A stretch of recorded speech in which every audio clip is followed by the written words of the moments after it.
name is Paul Vallone. You are listening to Big Talker Online. I'd like to welcome you to Guns, Politics, and Freedom, where each Saturday at 1 p.m. and each Sunday at 5 p.m. we give you the ammunition to better defend your gun rights. I'd also like to thank our sponsor, Hyatt Guns, America's largest gun shop. Check them out at hyattguns.com. In case you aren't familiar with me, I direct Grassroots North Carolina, or GRNC, since 1994, our state's most effective gun rights organization. As its director, I was involved in drafting and passing our original concealed handgun law. Since then, GRNC has gone on to engineer passage of concealed handgun reciprocity, our purchase permit bypass, castle doctrine and stand your ground, the expansion of concealed carry into state and municipal parks, restaurants, public assemblies, educational properties, and much more. Grassroots North Carolina is exactly what the name implies, a grassroots collection of volunteers from all walks of life who share a common concern that our constitutionally guaranteed freedoms are being eroded. Check us out at grnc.org. That's grnc.org.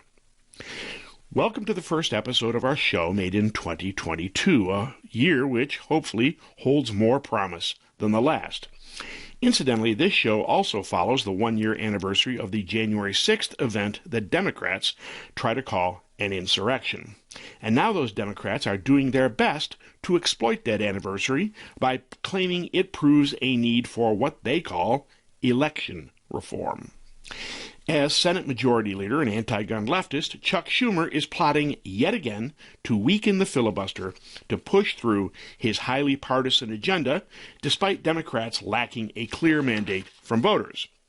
And even more dangerous, he plans to use that weakened filibuster to reform, his words, not mine, elections across the country, which means he is plotting a permanent leftist power stranglehold on power by rigging the election process to do things such as, prohibiting voter ID laws, despite the fact that 75% of Americans support such laws. Now, I know what you're thinking, that Schumer has wanted that for some time now, but has been stymied by what I call the last blue dog Democrat, namely West Virginia's Joe Manchin, as well as Arizona's so-called moderate Kyrsten Sinema. But there has been a new and dangerous development in that battle we will discuss later in the show. Specifically, plotting by a cabal of shadowy leftist organizations to effectively take over the election process, which is why Schumer is promising a vote on his election grab by January 17th. Later in the show, we'll tell you all about it, but more importantly, we'll tell you what to do about it. We'll also discuss what are shaping up to be the biggest and most important races in North Carolina in the critical 2022 elections. But first, this just in gun rights news. Right about now, federally licensed gun dealers are getting a nasty little surprise. One which, if experience is any guide, our fine Attorney General, Merrick Garland, will use to harass gun dealers out of business. You see, it seems that back in 2016, when we were all distracted with keeping Hillary Clinton out of the White House, the BATF slipped through a little discussed notice of proposed rulemaking, which supposedly codifies changes made to the Code of Federal Regulations pertaining to gun ownership way back in 1998. You might remember that a little benign change that required gun locks to be included with gun purchases. And I'm afraid you're about to get a lesson in how gun ban incrementalism works. Because in 2016, without anyone noticing, they added some additional language which takes effect shortly. Now, I'm not kidding when I say they slipped it through, since by their own admission, the BATF got only four comments on the proposed rule.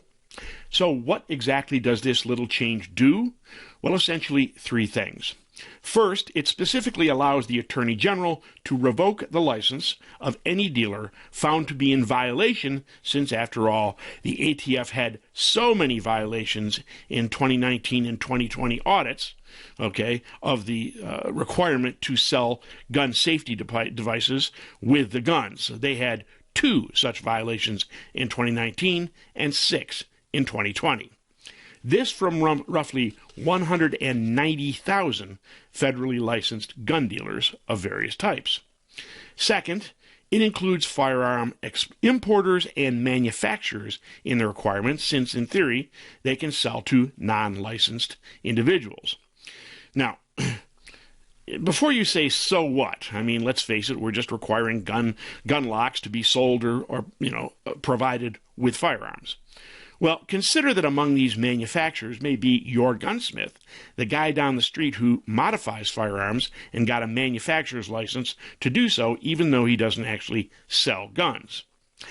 But the sneaky part, the part I'm quite certain you will hear about again in the future, is that it now requires those gun safety devices be made available to non-licensed buyers and that they be, quote, compatible with the guns sold. But nowhere in the rule does it define what compatible means. It's entirely plausible that sometime in the future, Garland or someone of his ilk might decide that if a gun dealer works on, Title II firearms like machine guns, short-barreled rifles, or sound suppressors, that the compatible devices might have to be a multi-$1,000 gun safe. To give you a flavor of what the future holds, consider that the DOJ, the Department of Justice, press release announcing the rules said ominously, and I quote, "Not all devices are compatible with varying types of firearms.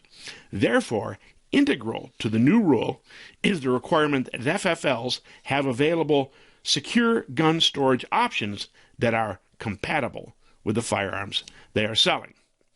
The rule takes effect on February 3rd. More on this as it develops. The American novelist Scott Fitzgerald, who was something of a sycophant of the elite, is reputed to have said to Ernest Hemingway, and I quote, "The rich are different from you and me." Hemingway replied, "Yes, they've got more money."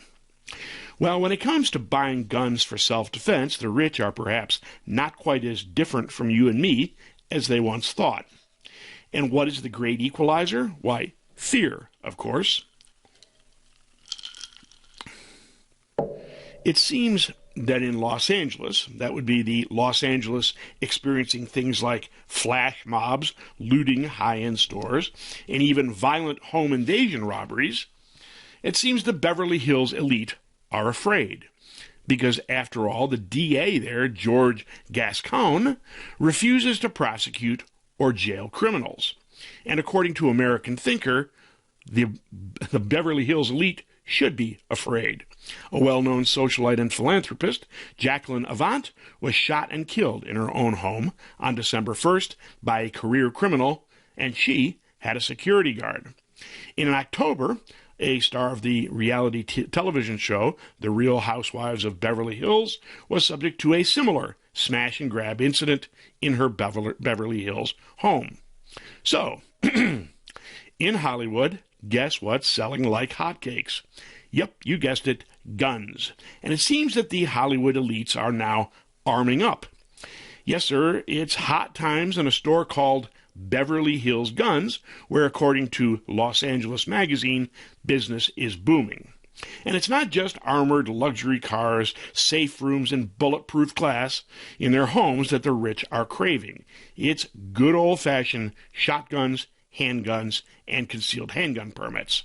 And this, by the way, in a city which already has more than 2,000 cameras deployed around the city, even as Beverly Hills has hired 2 private security firms to patrol neighborhoods alongside police. Says Todd Johnson, president and CEO at the Beverly Hills Chamber of Commerce, quote, "Whatever the police have needed, fortunately we're a city, we can write a check and get it." Now, to be sure, Beverly Hills Guns is a boutique gun shop, by appointment only, you understand, but its buyers are self-proclaimed progressives, who've never even held a gun before, but who are so spooked by soaring crime in their famously wealthy enclave that they've decided to arm themselves. Of course, I cannot help but point out the irony that the very same Hollywood elites These so-called progressives are arming up due to increased danger that they themselves are responsible for, since it is their policies that supported things like, no bail releases, not prosecuting crimes, defunding police, that put them in this position. Not to mention that the prosecutor who's responsible, George Gascon, is a George Soros candidate. Then, of course, we have the emboldening effect of the gun ban measures the Hollywood elites have themselves supported for decades. So do you think they'll now see the light and join us in the belief that, as Robert Heinlein put it, an armed society is a polite society? I wouldn't hold your breath. Right now you're listening to Guns, Politics, and Freedom on Wilmington Big Talker, BigTalkerFM.com. We have to take a short break, after which we will continue to discuss the explosion of violence in big cities across the U.S.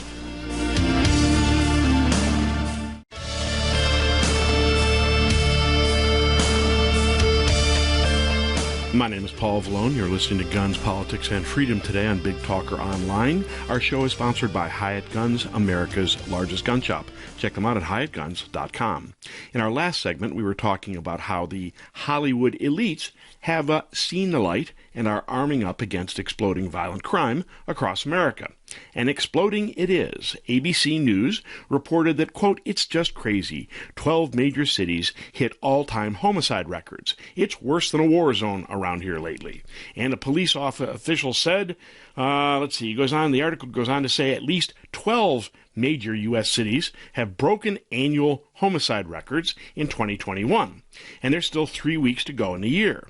Of the dozen cities that have already surpassed the grim milestones for killings, 5 topped records that were set or tied just last year. The 12 cities that have broken homicide records are Albuquerque, Austin, Baton Rouge, Columbus, Indianapolis, Louisville, Philadelphia, Portland, no surprise there, Rochester, New York, St. Paul, Toledo, and Tucson. Elsewhere, Chicago, the nation's third largest city, leads the nation with 739 homicides as of the end of November, up 3% from 2020. And Philadelphia, a city of roughly 1.5 million people, has had more homicides this year, 521, than the nation's two largest cities, New York, 443, and Los Angeles, 352. That's an increase of 13% from 2020. Of course, Joe Biden and the other leftists blame you, the lawful gun owner, for the profusion of violence they created. But even ABC was forced to admit the realities of the situation, namely that FBI crime data shows that arrests nationwide plummeted 24% in 2020 from the more than 10 million arrests made in 2019. The number of 2020 arrests, 7.63 million, is the lowest in 25 years, according to the data. FBI crime data are not available for 2021. This is, of course, what has been called the Ferguson effect, named after the spike in homicide in cities after the 2014 shooting of Michael Brown in Ferguson, Missouri, that resulted in riots. And when police were wrongly blamed, remember, hands up, don't shoot, those same police, demoralized and afraid of being blamed for every required use of deadly force, simply backed off on enforcing the law as vigorously as they had been before that. Other likely causes for the explosion of violence are lax bail laws, failures of leftist district attorneys to prosecute crimes, and the shortage of police owing either to the defund police movement or to the mass retirement and resignation of demoralized law enforcement officers. But the question becomes, what do all of these 12 cities with record homicide rates have in common? Well, if you said they were all run by Democrats, you would be half right. They are, indeed, all Democrat-run cities, but it goes deeper than that. As reported by David Codria, writing in AmmoLand.com, all 12 are members of, wait for it, Michael Bloomberg's Mayors Against Illegal Guns. That name might sound familiar since, as you may remember, in the past an extraordinary number of Bloomberg mayors have been found to be themselves criminals, with crimes ranging from embezzlement to illegal weapons charges, even to child pornography. And a few years ago, Codria documented how the Bloomberg-run cities made the top 50 list for the world's most dangerous cities. But now, Mayors Against Illegal Guns wins the prize. All 12 cities with record homicide rates are run by Bloomberg mayors. Don't take my word for it. You can check it for yourself on the MAG website. Codria goes on to conclude, quote, blame guns, blame gun owners, blame systemic racism, blame Republicans, demand and then squander placating grant money, point fingers at everyone and everything except those committing the violence and those who enable and make excuses for them, maybe hold a gun buyback just for show, then lather, rinse, repeat, as nothing changes except increased lawlessness and violence. Every one of these collectivist frauds is guilty of oath-breaking and government malpractice to further their own ambitions. And they've got enough of a constituency of self-interested wealth and power transfer recipients and delusional useful idiots built up where their dynasties are assured, at least until everything collapses, which is starting to look like the plan. Oh yes, the good news, if such can be said, about this is that Bloomberg and his mayors appear to be fooling fewer and fewer American voters. The Washington Times reports that a new poll finds that more than 8 of 10 U.S. voters believe strict gun laws in major cities either made no difference in the current crime surge or made it worse. Speaking of polls, even the Washington Post is now forced to admit the deep divide among Americans with respect to both the events of January 6th and the extent to which such events might be justified. Says the Post, and I quote, 1 year after the deadly attack, their words, not mine, on the U.S. Capitol, Republicans and Democrats are deeply divided over what happened that day and the degree to which former President Donald Trump bears responsibility for the assault. Amid the more universal signs of flagging pride in the workings of democracy at home, according to a Washington Post University of Maryland poll.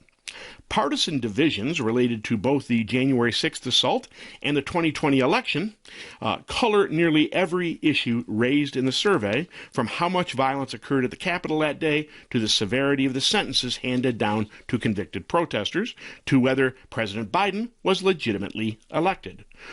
Only on a question about injured law enforcement officers is there broad bipartisan agreement.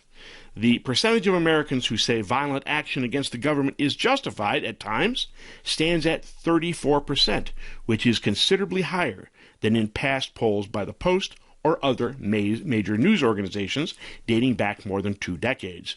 Again, the view is partisan. The survey finds 40% of Republicans, 41% of independents, but only 23% of Democrats saying violence is sometimes justified. Adds the Associated Press in an article just today, which discussed the anniversary of the January 6th event, quote, side by side at ground zero on the anniversary of the September 11th attacks, a Republican governor read from the Gettysburg Address and a Democrat governor read from the Declaration of Independence as Americans everywhere mourned and remembered as one people. On Thursday, in contrast, the anniversary of the assault on the U.S. Capitol exposed a nation of two peoples. Democrats, led by one angry president standing in the Gleaming Hall statues overrun a year ago by the pro-Trump mob, remembered. Republicans, in large measure, moved on. Well, by saying that Democrats remembered and Republicans moved on, that doesn't really describe the schism between left and right, and fails to acknowledge how the left is exploiting the anniversary for political gain. As part of a nationwide coordinated leftist demonstrations, the News and Observer did its best to make a small leftist demonstration look large right here in Raleigh.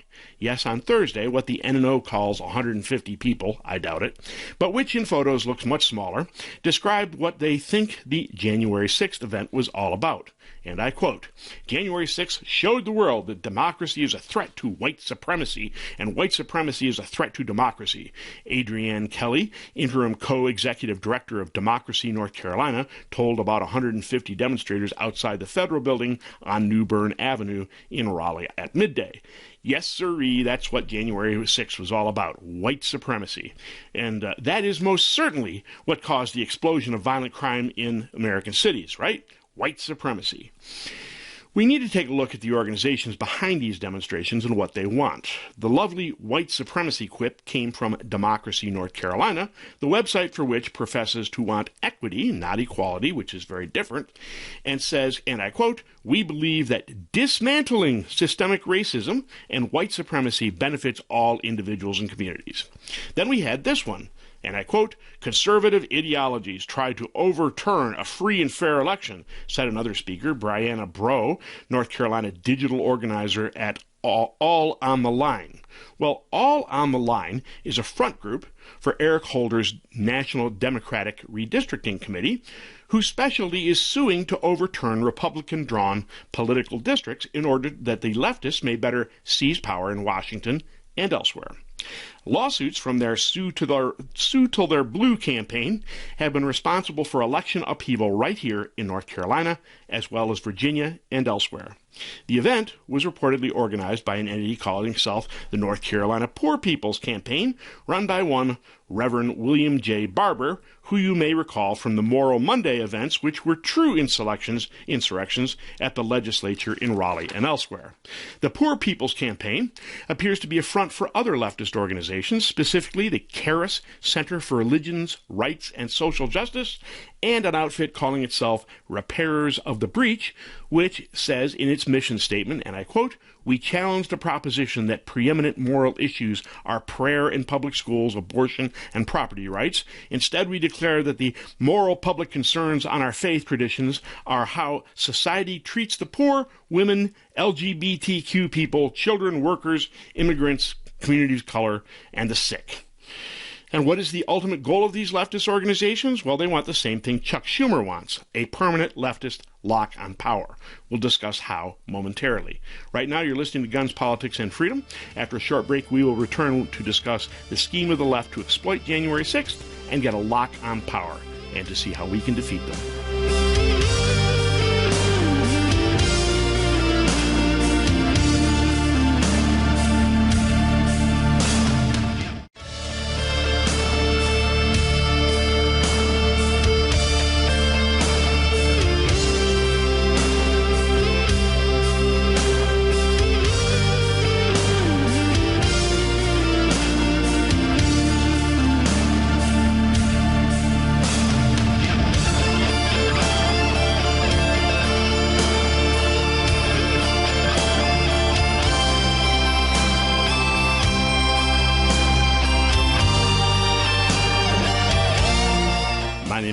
You are listening to Guns, Politics, and Freedom today on Big Talker Online. Our show is sponsored by Hyatt Guns, America's largest gun shop. Check them out at hyattguns.com. In our last segment, we finished with a discussion of the leftist organizations behind demonstrations in Raleigh on the anniversary of the January 6th event at the Capitol. The question, of course, is what do they want? Well, fortunately, they've answered that themselves. They want passage of 3 laudable-sounding pieces of legislation. Orwell has nothing on these people. They are the Freedom to Vote Act, the Protecting Our Democracy Act, and the John R. Lewis Voting Rights Advancement Act. The next question, of course, is why they want those bills. And the answer is that federalizing much of states' election process, which itself might be unconstitutional, by the way, by doing that, they can undermine the integrity of elections and ensure a permanent lock on power by the left. Let's listen to this little clip from Kamala Harris. Fellow Americans, good morning.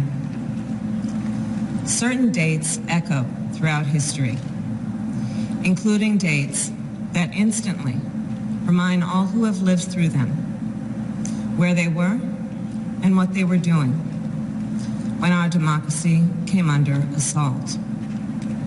Dates that occupy not only a place on our calendars, but a place in our collective memory. December 7th, 1941, September 11th, 2001, and January 6th, 2021. If you have any doubts about the intention of Democrats' so-called election reform, allow me to recount a rare moment of truth from Joe Biden in remarks he delivered to donors and supporters. And I quote, "The struggle is no longer just who gets to vote, or to make it easy for eligible people to vote. It's about who gets to count the vote, whether your vote counts at all." Now let me recount another quote. "I consider it completely unimportant who in the party will vote or how. But what is extraordinarily important is this: who will count the votes and how. Now, some of you may recognize the latter as a comment from Soviet dictator and mass murderer Joseph Stalin. The similarity between those comments is chilling. So, what would their proposals do? Well, let me quote a recent piece from The Federalist, which says it far more eloquently than I could, and I quote, "Congressional Democrats' proposed legislation includes many sweeping provisions. It would force states to implement automatic voter registration, early voting, same-day registration, and no-fault absentee balloting. It would require states to allow ballot harvesting, ban voter ID laws nationwide, and limit access to federal courts for anyone who challenges such legislation. It would require states to automatically register people, not necessarily citizens, whose names are in governmental databases such as the Social Security Administration, Department of Motor Vehicles, or Federal Bureau of Prisons. It would ban witness signature and notarization requirements for absentee ballots, prevent election officials from verifying voter eligibility of voters, and prevent them from removing ineligible names from voter rolls, and expand government censorship of political speech and activity, including online speech." Now, can anyone honestly argue that any of these provisions increase the integrity of elections? Of course not. In truth, each and every proposal increases the chances of voter fraud, especially prohibiting voter ID. A measure which, according to a recent Rasmussen poll, is fully supported by 70% of likely voters. In a shockingly dishonest bid, even by Democrat standards, Senate Majority Leader Chuck Schumer and other Democrats are exploiting the anniversary of the Capitol attack to push their preordained agenda. Hence, Kamala Harris trying to make the absurd case that the Capitol incident was somehow equivalent to the horrific events in which thousands of Americans died. As part of her melodramatic propaganda, Harris also questioned whether January 6th will someday be viewed as the beginning of the, quote, end of democracy, before, of course, stressing the need for Congress to pass new voting legislation. Elsewhere, part of this disinformation effort also involves attempts to depict voter integrity laws passed in Republican-controlled states as either voter suppression or racist. What is at issue here is the future of the filibuster. You will recall that under Senate filibuster rules, a vote of cloture, that is a vote to close debate and actually vote on the bill, requires 60 votes that Democrats do not have in a chamber that is right now 50-50. Democrats could change the rules and eliminate the filibuster with a simple majority of 51 votes, which would clear the way for a variety of their leftist proposals. Their problem is that the last moderate in their own party, West Virginia's Senator Joe Manchin, has steadfastly said he will not vote to end the filibuster. And joining him is Arizona's Kyrsten Sinema. And believe me, their refusal isn't for lack on the part of Democrats to get them to change their position. It has been vicious. Hence, Schumer's attempt to make them, just a little bit pregnant, by claiming he only wants to suspend the filibuster rules just this once. Ha ha. Don't forget that Senate Republican leader Mitch McConnell and a bunch of rhinos in the Senate, including our own Richard Burr and Tom Tillis, set a dangerous precedent to this by agreeing to a one-time, suspension of the filibuster rules to pass the budget. The question is whether they will stand strong in the face of Schumer's stated determination to bring the election bill and the filibuster suspension to a vote by January 17th. So in a few minutes, I'll be asking you to give the Republicans a little spine injection, and I'll tell you how. Now, you may be saying Joe Manchin and Kyrsten Sinema have shown no appetite for ending the filibuster, so what's the worry? Well, two reasons. First, remember that although he might still have some integrity, Joe Manchin is, after all, a Democrat. He actually supports the election schemes the Democrats are trying to foist on the American people. It is only the filibuster end that he opposes. So it's plausible that Schumer's just this once argument might resonate with one of them, and it only takes one. But more important is the cabal of shadowy leftist organizations and money lining up to push Schumer's renewed bid to bring this up. Because when Eric Holder uses "all on the line" as the front name for his Sue Till They're Blue campaign to overturn Republican political districts in court, he means what he says. It is all on the line. As described in the first segment of today's show, the cabal of leftist organizations right here in North Carolina is pushing for so-called election reform in order to secure the permanent leftist lock on power. Well, I regret to inform you that what you heard is trivial compared to those pushing for the election grab nationally. Says the Epoch Times, and I quote, "Fix Our Senate, the obscure outfit leading a coalition of 70 liberal advocacy groups backing Senate Majority Leader Chuck Schumer's anti-filibuster drive, is a left-wing, quote, dark money pop-up, according to a political nonprofit finance expert. Fix Our Senate may present itself as a standalone grassroots activist group, but it's actually a front for the 1630 Fund, itself part of a $1.7 billion left-wing dark money pop-up empire run by shadowy consulting firm Arabella Advisors, says Capital Research Center senior executive researcher Hayden Ludwig. And I quote, "We call these fronts pop-ups because they're websites which pop into existence, run attack campaigns, and disappear in an instant and almost never reveal their connection to Arabella or its nonprofits," Ludwig told the Epoch Times. A nonprofit piece called Influence Watch describes the 1630 Fund by saying, and I quote, "In May 2021, the New York Times identified the 1630 Fund as, quote, leading dark money spenders on the left for quietly supporting Democrats with more than $63 million in super PAC donations that hurt Republicans in the 2020 election, as well as helping create and fund dozens of groups." As for the man behind the machine, Arabella Advisors, the $1.7 billion leftist instrument, it is a dark money funder of both for channeling hundreds of millions of dollars from left-leaning foundations to left-wing organizations, and for hosting hundreds of pop-up groups.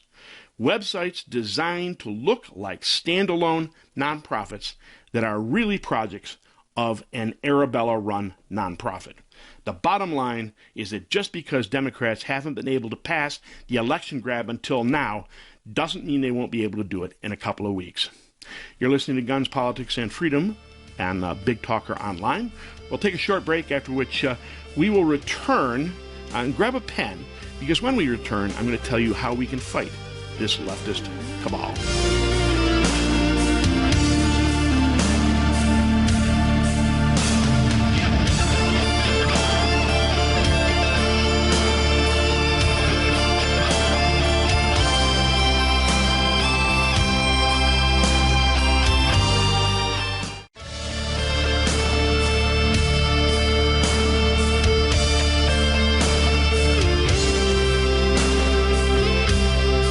My name is Paul Vallone. You're listening to Guns, Politics, and Freedom today on Big Talker Online.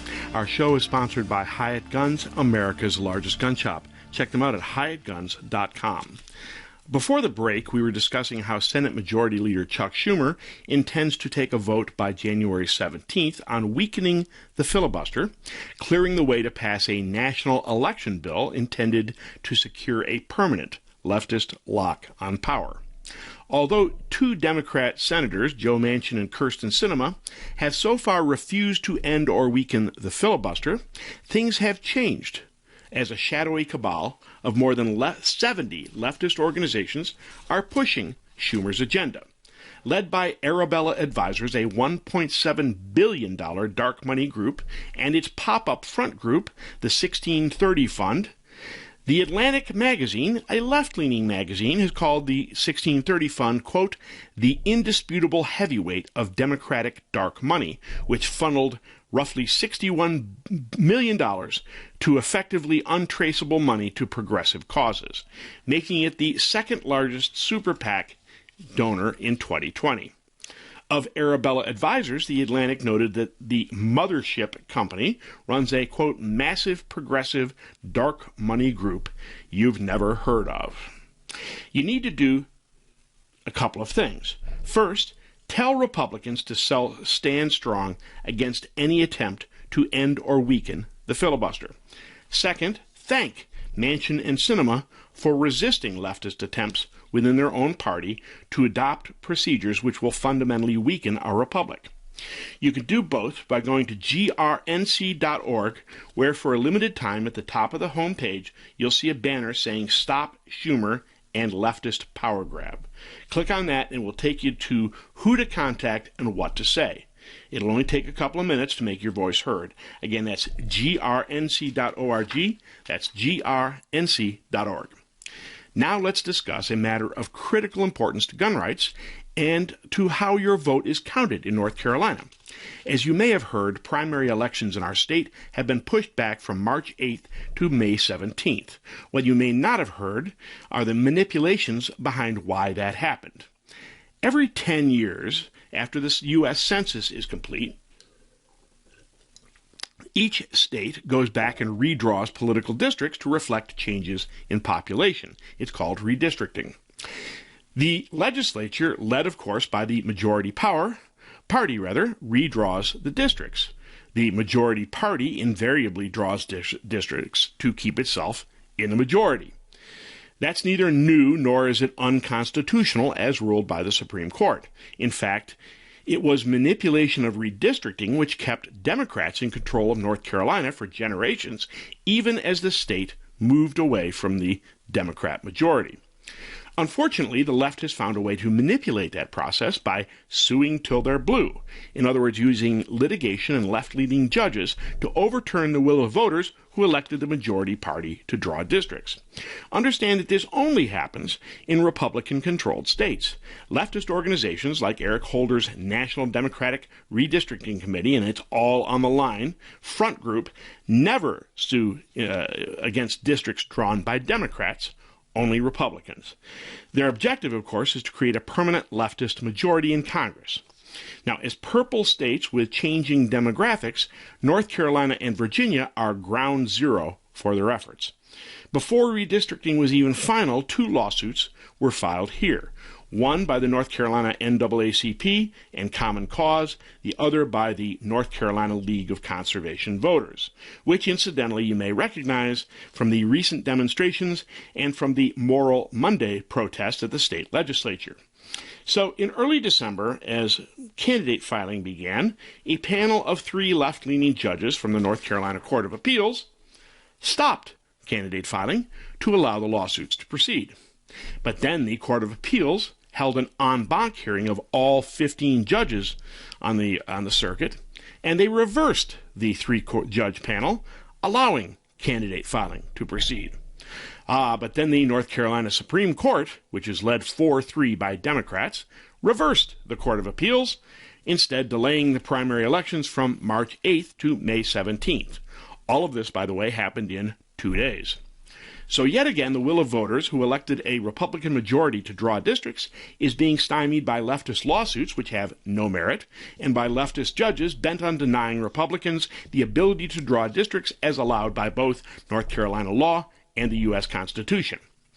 The takeaway here is the importance of judicial elections, because these are the candidates who will decide whether or not your vote counts. Now, you may hear various media organs whine about partisan judicial elections. They're complaining because several years back, the Republican legislature changed the law to require judges to identify their political party when running for offices. But the complaint is nonsense.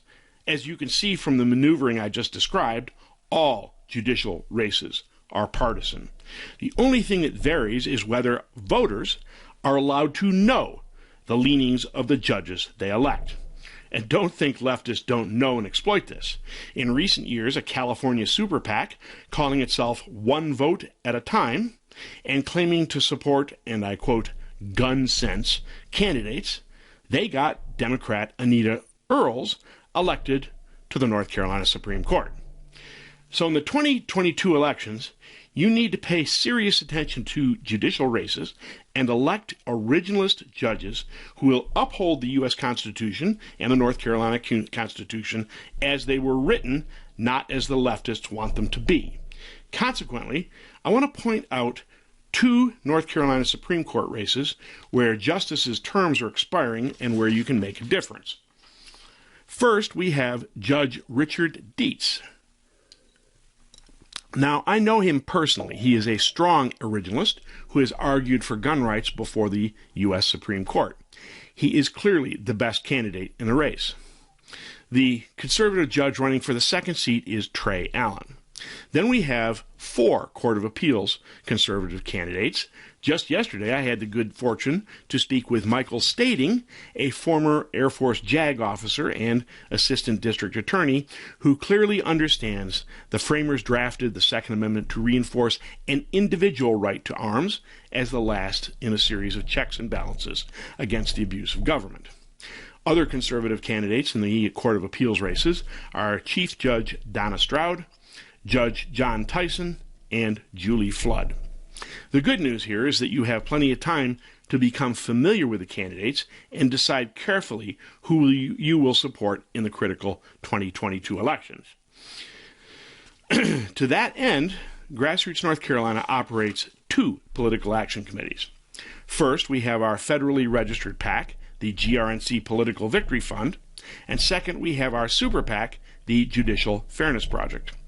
We operate the PACs because the law restricts us in using membership funds to impact elections, meaning that we have to raise money separately for the political action committees. And to raise money for the GRNC Political Victory Fund, we are holding the GRNC PVF Let's Go Brandon Politically Incorrect AR-15 raffle. Thanks to Carolina Sporting Arms of Charlotte, the GRNC Political Victory Fund is raising money to kick tail in the 2022 elections by raffling off a choice Springfield Victor B5 M-Lock AR-15, complete with a Hex Dragonfly optic. Specs for the rifle include mid-length gas, direct impingement, 16-inch chrome moly, vanadium melanite-coated 1 and 8 twist barrel, and B5 Systems furniture, including Slimlock, composite M-Lock handguard, and enhanced SOP-mod stock. The MSRP and the rifle and optic together is $1,399. But it gets better. In addition to the state-of-the-art rifle, the winner gets 2 Magpul PMag 30 magazines emblazoned with the now famous Let's Go Brandon slam on Joe Biden, plus 200 rounds of ammunition. So with one fell swoop, you can raise a, shall we call it, salute to the left with the Let's Go Brandon magazines and help elect pro-gun candidates. Tickets for the raffle can be purchased at grnc.org. That's grnc.org. I cannot stress enough the importance of these elections. We have a new congressional district. Thanks to redistricting in the census, we gained a congressional seat because they're all fleeing the leftist states. And so we now have 14 congressional seats, and we have an open seat for the U.S. Senate with Richard Burr retiring and an excellent candidate, Ted Budd, who stands poised to get the Republican nomination. So with your help, we will defeat leftists and win the 2022 elections. My name is Paul Vallone. You've been listening to Guns, Politics, and Freedom on Big Talker Online, where each Saturday at 1 p.m. and each Sunday at 5 p.m. we give you the ammunition to better defend your gun rights. Please check out our sponsor, Hyatt Guns, America's largest gun shop, at hyattguns.com. You can also find my website at gunspoliticsandfreedom.com, where you can find both my writings and earlier editions of the show. See you next week.